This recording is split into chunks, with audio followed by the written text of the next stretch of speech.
औज़ुबिल्लाहि मिनश्शैतानिर्रजीम बिस्मिल्लाहिर्रहमानिर्रहीम क़ालल मलउल्लज़ीना इस्तकबरू मिन क़ौमिही लिल्लज़ीना इस्तज़इफ़ू लिमन आमन मिनहुम अतअलमून अन्न सालिहम मुरसलुम मिन रब्बिह क़ालू इन्ना बिमा उरसिल बिही मुमिनून क़ालल्लज़ीना इस्तकबरू इन्ना बिल्लज़ी आमनतुम बिही काफ़िरून।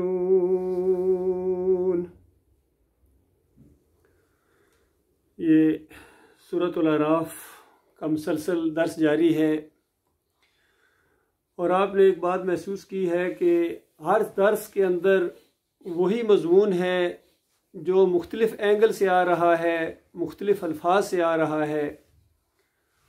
कौमें तब्दील हो रही हैं, अंबिया तब्दील हो रहे हैं, इलाका तब्दील हो रहा है, हालात तब्दील हो रहे हैं, लेकिन बात के अंदर कोई तब्दीली नहीं आ रही है। यहाँ सालेह अलैहिस्सलाम की कौम का जिक्र है और वो गुफ्तगू जो उनकी हुई है अपनी कौम के साथ, उसका जिक्र है और वही दावत दी जा रही है जो आखिरी रसूल मोहम्मद सल्लल्लाहु अलैहि वसल्लम ने मक्का के अंदर उठाई है। और वही बात है जो जौहरी बात है इस पूरी कायनात की कि अल्लाह अकेला है, उसके साथ कोई शरीक नहीं है।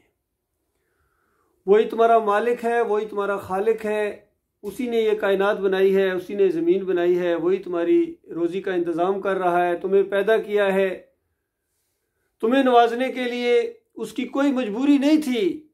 ये जो कहते हैं ना कि वो एक मख्फी ख़जाना था, अपने अपने अज़हार का अंदाज़ इख्तियार किया, उसने चाहा, ये बिल्कुल झूठी बातें हैं। वो अकेला मालिक है, वो इन चीज़ों से बेनियाज है कि उसको किसी चीज़ की ज़रूरत हो। हदीस के अंदर आता है नबी अलैहिस्सलाम ने फरमाया कि अल्लाह फरमाता है, यानी हदीस कुदसी इसको कहा जाता है, जो अल्फाज भी अल्लाह ताला के हों और उसी अंदाज से वो बात बयान कर दी जाए। अल्लाह फरमाता है, उसका मफहूम बयान कर रहा हूँ, क्या सारे के सारे जिन्नों और सारे के सारे इंसानों, अगर तुम में कोई सबसे बड़े शकील कल्ब इंसान या जिन की तरह हो जाए, यानी सबसे बड़ा मेरा नाफरमान हो जाए, जिसका सबसे बड़ा एक नाफरमान इब्लीस है, शैतान जिसे कहते हैं, सारे के सारे अगर ऐसे ही हो जाओ, सारे इंसान ऐसे हो जाएं, सारे जिन ऐसे हो जाएं, तो मेरी बादशाही के अंदर एक बाल के कोने के बराबर भी कोई कमी नहीं आएगी। और इसी का उल्ट भी इसी तरह है कि तुम में से अगले और पिछले सारे के सारे अगर सबसे ज्यादा फर्माबरदार और मुखलिस मोमन की तरह हो जाएं, तो मेरी बादशाही के अंदर एक बाल के कोने के बराबर भी कोई इजाफा नहीं होगा।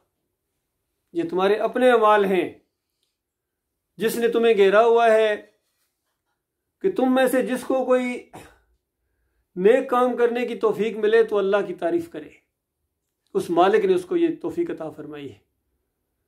और जिसके साथ कोई नागवार बात पेश आ जाए तो वह अपने आप को कोसे, वो खुद उसका जिम्मेदार है।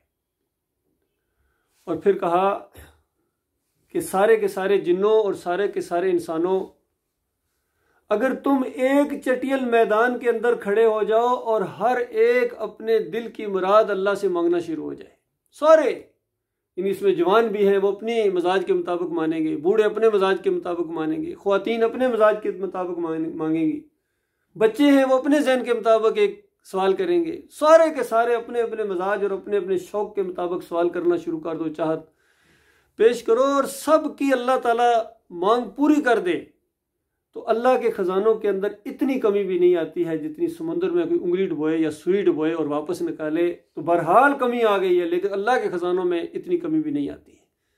तो आप अंदाज़ा लगाएं कि वो कैसी अजीम हस्ती है। उसने इंसान से क्या मांगना है? वो इंसानों की तरह नहीं है कि जिस तरह इंसान होते हैं उसके कुछ गुलाम होते हैं, कुछ वर्कर होते हैं, उनसे कुछ उम्मीदें वो रखता है कि ये कुछ मुझे यानी देंगे, कमा के लाएंगे, मेरी हिफाजत करेंगे, मेरा दफा करेंगे, मेरी हमायत करेंगे। वो इंसानों की तरह नहीं है, वो मालिक है, वो खालिक है, कुव्वत मतीन का मालिक है, उसका इरादा ही अमल में आ जाता है। उसके इरादे ही के साथ सारे मामलात हो जाते हैं। वो चाहे तो सारे ज़मीन वालों को एक लम्हे के अंदर मोमिन बना दे, और वो चाहे तो उनको पहले से इसी तरह पैदा कर दे, उसका अगर ये मंसूबा है। तो इस तरीके से समझाया कि एक हद तक तुम परेशान हो सकते हो कि आपकी बात क्यों नहीं मानी जा रही है, लेकिन इससे आगे परेशान होने की ज़रूरत कोई नहीं है।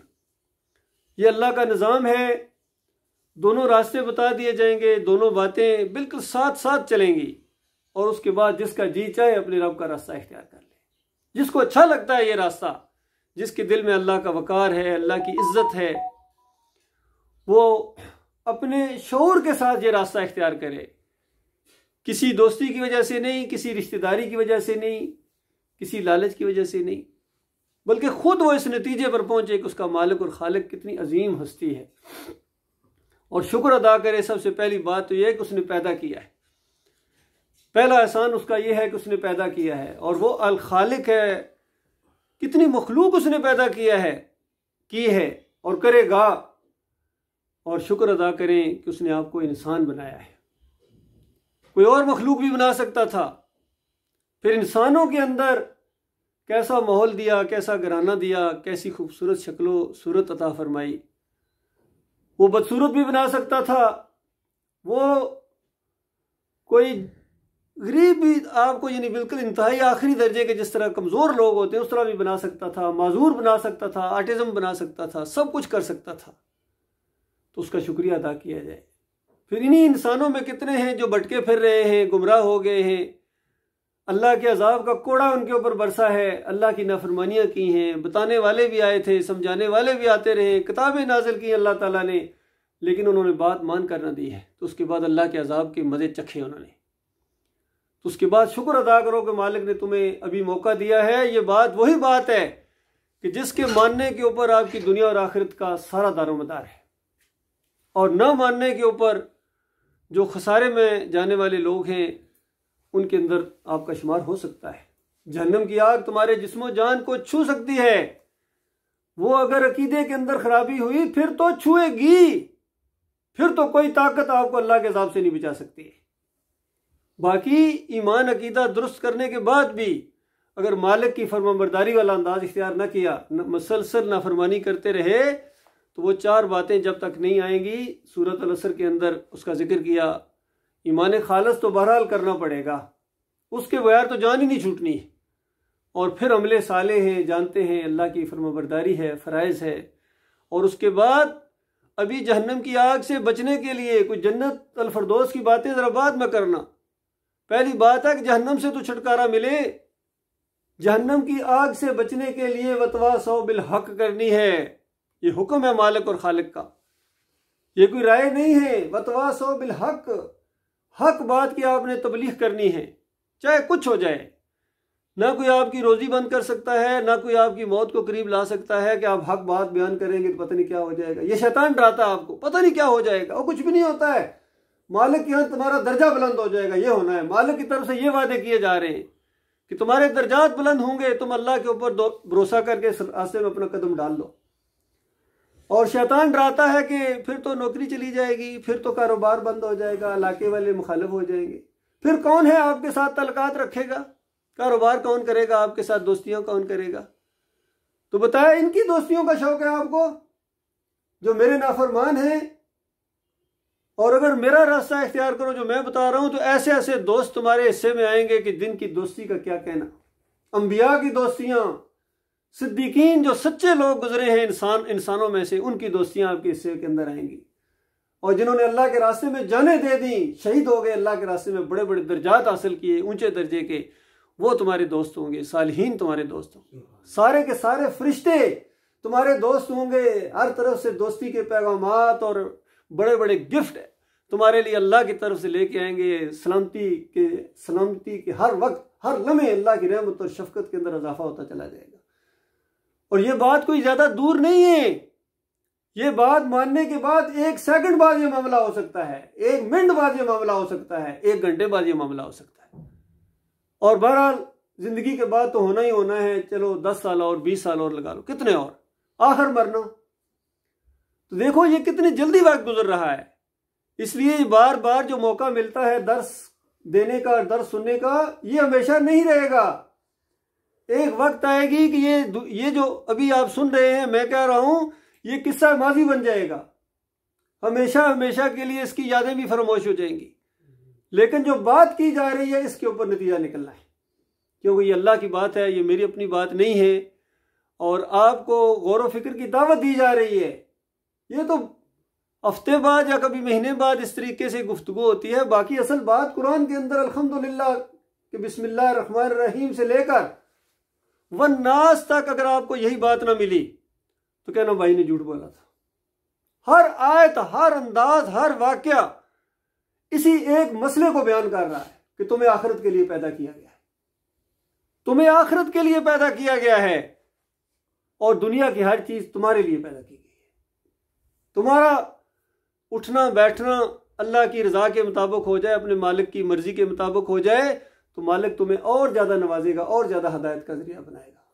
वो तुम्हें अंधेरों से रोशनियों में लाएगा, नूर में लाएगा और ऐसे अंदाज से तुम्हारी तरबियत करेगा, ऐसी शख्सियत बनेगी कि तुम चलते फिरते गोया अल्लाह की दावत का एक नमूना लोगों के सामने पेश करो अपने आप को। यह है अल्लाह के फर्मबरदार और यह है अल्लाह के नाफरमान। बिल्कुल फर्क वाज़ेह हो जाए। जिसको कुरान पढ़ना आता है या नहीं आता है, वो दो ग्रोहों को खुद अपनी आंखों से देखेगी। ये है अल्लाह के मानने वाले और ये है दूसरे दुनियादार। आखिरत के मानने वाले और दुनियादारों में बिल्कुल फर्क नजर आ जाता है और लोगों को नजर आना चाहिए। खुद आपको महसूस हो जाएगा कि आप आखिरत के मानने वाले हैं या दुनिया के चाहने वाले हैं। कहीं दूर जाने की जरूरत नहीं है, इंसान खुद फैसला करता है। अल्लाह ताला ने उसके अंदर ये चीजें रखी हुई हैं। तो इस तरीके से देखिए ये दावत जो जारी है, सालेह अलैहिस्सलाम को भेजा अल्लाह ताला ने उस कौम की तरफ। उसने कहा ऐ बरादराने कौम, अल्लाह की बंदगी करो, उसके सिवा तुम्हारा कोई माबूद नहीं है। बस यही मसला है। देखिए हर नबी आके पहली बात जिस पर जोर दिया जाता है वो यही है। फरमाया तुम्हारे पास रब की खुली खुली दलील आ गई है।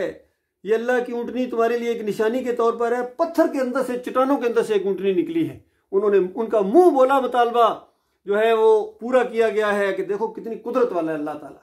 वो जो चाहे कर सकता है, कोई चीज उसके रास्ते में रुकावट नहीं है। जो चाहता है करता है, जो उसने चाहा वो किया उसने, और जो वो चाहता है हुक्म देता है। कोई रास्ते में रुकावट नहीं है। कोई उसको नहीं है कि लोग क्या कहेंगे, ये क्या होगा, उसको ये चीज नहीं। वो इंसानों की तरह नहीं है। वो तो सिर्फ ये देख रहा है कि कौन मेरी बात मानने वाला और कौन इनकारी है। बस कौन मुझे अपना आका मानता है, मुझे समझदार मानता है, और कौन मेरे ऊपर, मेरे हुक्म के ऊपर हुक्म चलाता है और इतराजात करता है और इस तरह की बातें करता है। यही तो छंटी हो रही है। तो बताया कि देखो ये अल्लाह की ऊँटनी है, इसको बिल्कुल गलत नजर से इसकी तरफ निगाह ना करना, बुरे इरादे के साथ इसको हाथ ना लगाना, वरना एक दर्दनाक अजाब तुम्हें आ लेगा। याद करो वो वक्त जब अल्लाह ने कौम आद के बाद तुम्हें उनका जानशीन बनाया। कौम आद, इससे पहले कौम बर्बाद हो चुकी है। मैंने पिछले दर्स में इसका जिक्र किया। कौमों पर कौमें आती रही, बर्बाद होती रही इसी बात की वजह से। तो उनको बताएगा तुम्हारी ये कौम है, तुम जानते भी हो, वो भी जिसके बाद तुम्हें उठाया है और तुम्हें ये इज्जत अब दी है अल्लाह ताला ने। और आज तुमको ये जो अमवार मैदानों के अंदर बड़े बड़े महलात बनाते हो, पहाड़ों को काट काट के महलात की शक्ल में तराशते हो, बस उसकी कुदरत के इन करिश्मों को याद करो और अल्लाह से गाफिल ना हो जाओ और ज़मीन में फसाद बर्पा ना करो। ये ज़मीन में फसाद, ये हमेशा यही शिर्क को फसाद कहा गया है। ये फसाद है ज़मीन के ऊपर। कुल सीरो फिलहाल फंजरू कैफ़ा काना आक़िबतुल लज़ीना मिन क़ब्ल काना अक्सरुहुम मुशरिकीन।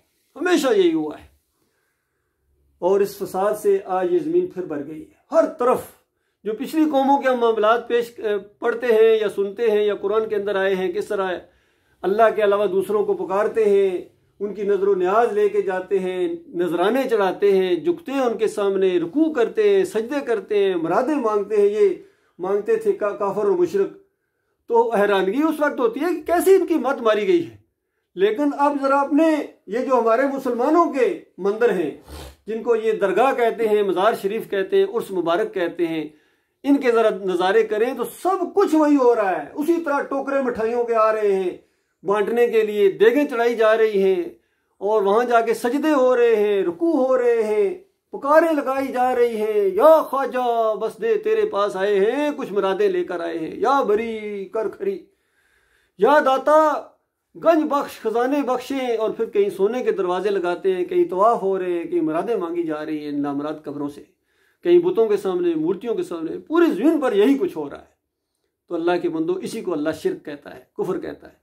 ये जो कुछ इंसान ये कर रहे हैं इन मज़ारों के साथ, कब्रों के साथ, मूर्तियों के साथ, जो कुछ ये कर रहे हैं, असल में ये वो सारी बातें हैं जो अकेले मालिक के सामने होनी चाहिए, अल्लाह के सामने होनी चाहिए। ये मालिक चाहता है ये सब कुछ मेरे सामने करो तब मैं तुमसे खुश हूँगा। ये नहीं कि तुम किसी और के सामने झुको और मैं तुमसे खुश हूँगा, किसी और को पुकारो तो मैं तुमसे खुश हूँगा, ये ऐसा नहीं है। तो इस तरीके से ये फसाद बर्पा हो गया फिर ज़मीन के ऊपर।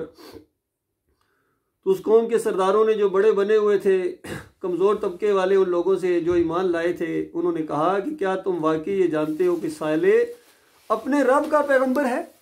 यानी ये जो बातें बताई जा रही हैं कि ये साले कह रहा है कि जो बातें मैं तुम्हें बता रहा हूँ ये मेरी बातें नहीं है, ये मैं अपनी तरफ से नहीं कह रहा हूँ, ये तो अल्लाह ताला का हुक्म है।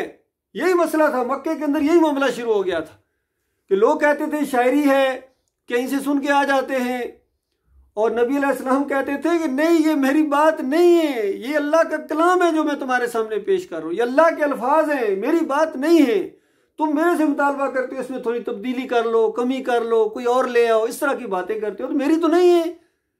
तो ये मामला एक कशमकश बर्पा हो गई थी। तो वहाँ यही मसला उठ खड़ा हुआ। तो बड़े बड़े लोगों ने कहा जो ईमान लाए थे कि क्या तुम वाकई समझते हो कि ये जो बातें कही जा रही हैं ये अल्लाह की तरफ से है? तो उन्होंने जवाब दिया बेशक जिस पैगाम के साथ वो भेजा गया उसे हम मानते हैं। गौर कीजिए दलाइल, जो ईमानदार हो गए थे वो क्या कह रहे, वो कह रहे हैं हम उस बात को मानते हैं, उस बात के ऊपर मामला है। ये किसी इंसान की वो नहीं है कि इंसान के शख्सियत प्रस्ती कर रहे हैं, हमने इनके साथ लगाव है कि इनकी बात है चूंकि इस वजह से मानते हैं। नहीं, बताया जो बात वो पेश कर रहे हैं उस बात को हमारा दिल गवाही देता है कि ये बात बिल्कुल सच्ची है, इस अंदाज से। तो बताया किस तरीके से जब गुफ्तगू इन्होंने, तो घमंडियों ने आगे से ये कहा, उन बड़ाई करने वालों ने, कि जिस चीज को तुमने माना है हम उसके मुनकर हैं। आप गौर किया, यहां भी वही बात है कि हमें इस साले से कोई दुश्मनी नहीं है। यही बात नबी अलैहिस्सलाम को कही जा रही थी, हमें आपसे कोई दुश्मनी नहीं है, हम आपको मौजूद समझते हैं, बड़े अच्छे इंसान हैं, बड़े अच्छे अखलाक हैं आपके।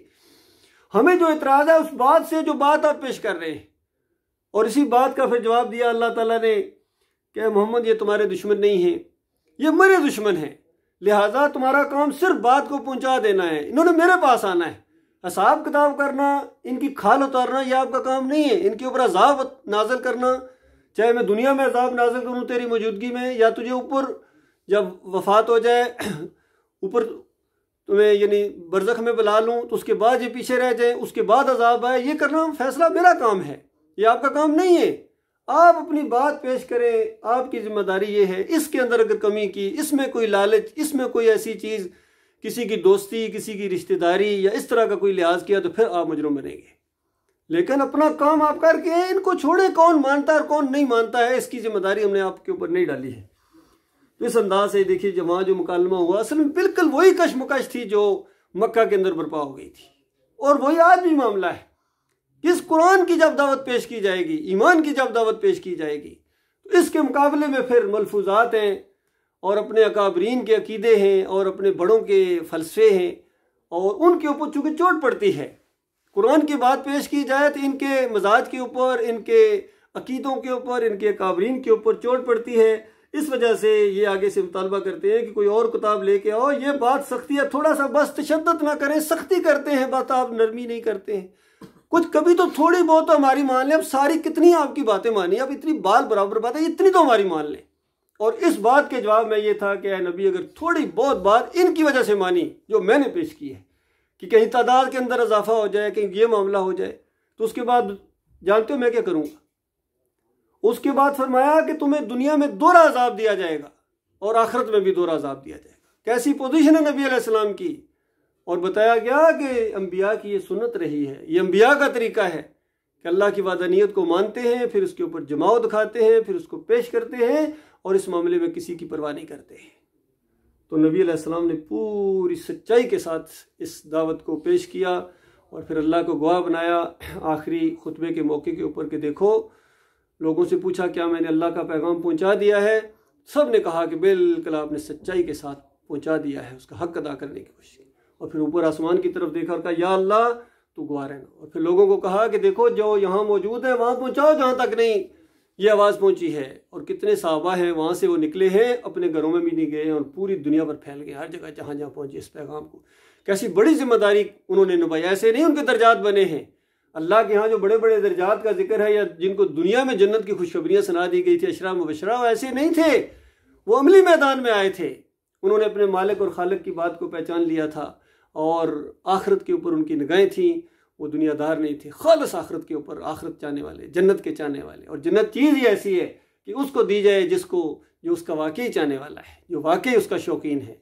तो मालिक ने बयान की बात, हर जगह यही बात है कि देखो सही मानों में अगर तुम लग्जरी लाइफ के शौकीन हो, अच्छे कपड़े पहनना चाहते हो, अच्छे खाने खाने के शौकीन हो, खुशबुओं के अंदर रहना चाहते हो, तो ये रास्ता इख्तियार करो, जहाद करो अल्लाह के रास्ते में, जहाद करो, अज़ाब अलीम से बचोगे। वरना अज़ाब अलीम से बचना मुमकिन नहीं अगर तुम इस रास्ते को अगर पार्शियल टाइम देते हो या पार्ट टाइम, या ये कोई सानवी सी हैसियत है, सिर्फ नमाज रोज़े की पाबंदी या रोज़े रख लेंगे तो हज कर लेंगे तो मामला हो जाएगा। अल्लाह के बंदो, ये नमाज रोज़ा जुमा ये तो इसी एक बात को मजबूत करने के लिए है। अगर वो बात ही नहीं है तो बताओ फिर इन चीज़ों की कितनी अहमियत रह जाएगी।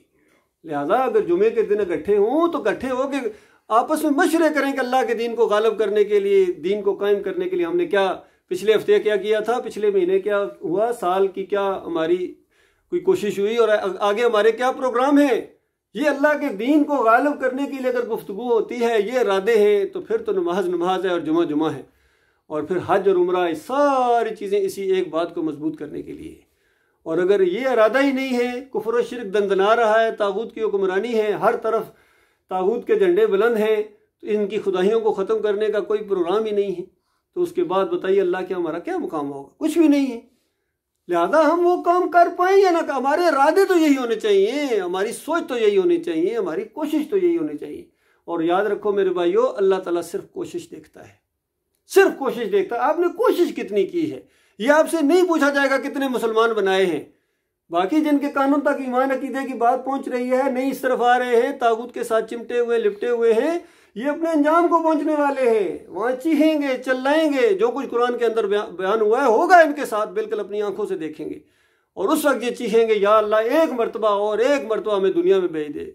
उस वक्त बताया जाएगा दुनिया कौन सी दुनिया की, वो तो खत्म कर दी गई, अब तो वहां कुछ भी नहीं, अब जाके क्या करोगे?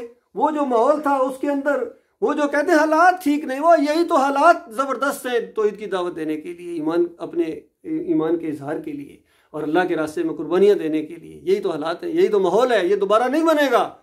इससे पहले कितने लोग आए हैं, अपनी ज़िंदगी बर्बाद करके चले गए, कितने हैं जो कामयाब करके चले गए, सबके रिकॉर्ड बन गए, हमारा भी रिकॉर्ड बन रहा है। हर लफ्ज़ जो मुँह से निकलता है वो नोट हो जाता है, यही सारा एक किताबी शक्ल में, कार्ड की शक्ल में हमारे हाथ के अंदर पकड़ा दिया जाएगा और कहा जाएगा पढ़ अपनी किताब, यह है तेरा नामा हयात।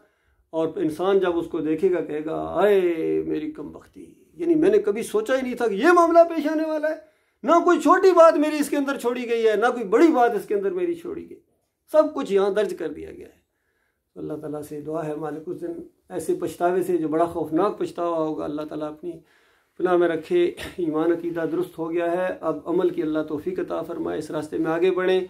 और बहुत ही ज़्यादा ये अजीब दौर के अंदर है कि मुसलमानों के अंदर शिरक आ गया है। बाकी हिंदुओं, सिखों और दूसरों की अब बात क्या की जाए, इन मुसलमानों के अंदर ये फ़िरके बन गए, कोई बरेलवी बन गया, कोई देवबंदी बन गया, कोई अहले हदीस बन गया। और बड़े बड़े उलमा हैं, पगड़ी बांध के आए हैं और कोर्सेज करके आए हैं, मखरज सीख के आए हैं, लेकिन साथ साथ ऐसा ऐसा शिरक वो फैला रहे हैं कि हर तरफ शिरक का एक तूफ़ान उमड़ आया है। अल्लाह के ख़िलाफ़ इन्होंने किताबें लिख लिख के मकतब भर दिए, बड़ी बड़ी लाइब्रेरियाँ भर दी और बाज़ार भर दिए इन्होंने, सारी अल्लाह की किताब के ख़िलाफ़ है। तो आप इनकी कोई किताब उठाकर देखें, सूफ़ियों की उठा, अब्दुल कादिर जिलानी की किताबें देखें, मुईनुद्दीन चिश्ती की किताबें देखें, मुजद्दिद अलसानी की देखें, और शाह वलीउल्लाह के पूरे ख़ानदान अनफासिल आरफीन देखें, हुज्जतुल्लाह अलबालिगा देखें, सब आला हज़रत की देखें, अबू लाला की देखें। हर एक ने यही बस मामला है कि अल्लाह के बंदों को पुकारना जो है ना, वो बस गोया अल्लाह ही को पुकारना। महमूद हसन साहब कहते हैं, आला हज़रत भी यही कहते हैं सारे। और मालिक फरमाए अफ़हसिबल्लज़ीना कफ़रू अन यत्तख़िज़ू इबादी मिन दूनी औलिया, मेरे बंदों को, मेरे बंदों को, मेरे गुलामों को, मेरे बंदों को ये मुझे छोड़कर अपना इलाह बनाए, मुश्किल के साथ दाता दस्तगीर समझे इनको, और फिर ये समझ रहे हैं कि मैं इनको शाबाशी दूंगा, इनके इनाम मिलेंगे, इसके जन्नत मिलेगी। फरमाया इन्ना आतदना जहन्नम लिल काफिरीना नुज़ुला, मैंने जहन्नम बनाई है ऐसे काफिरों के लिए, इनकारियों के लिए। और वहाँ जाएंगे, ये जाने के बाद वहाँ इनकी कशमकश, इनके उलमा की, पीरों की और मुरीदों की और सियासी लीडरों की और वोटरों की और इन जर्नैलों की और निजी जवानों की एक लड़ाई शुरू हो जाएगी, अल्लाह जानता है। वहाँ खौफनाक किस्म का अंजाम है, इनका वापस नहीं आ सकेंगे। आज मौका है। अल्लाह ताला हमारे गुनाहों को माफ़ करे, कमियों को ताइयों को से दरगुजर फरमाए, और अल्लाह ताला इन सारे काफिरों के ऊपर, मुशरिकों के ऊपर और इन मुनाफिकों के ऊपर और बागियों के ऊपर अल्लाह ताला गलबा अता फरमाए। को लिहाजा अस्तग़फिरुल्लाह ली व लकुम।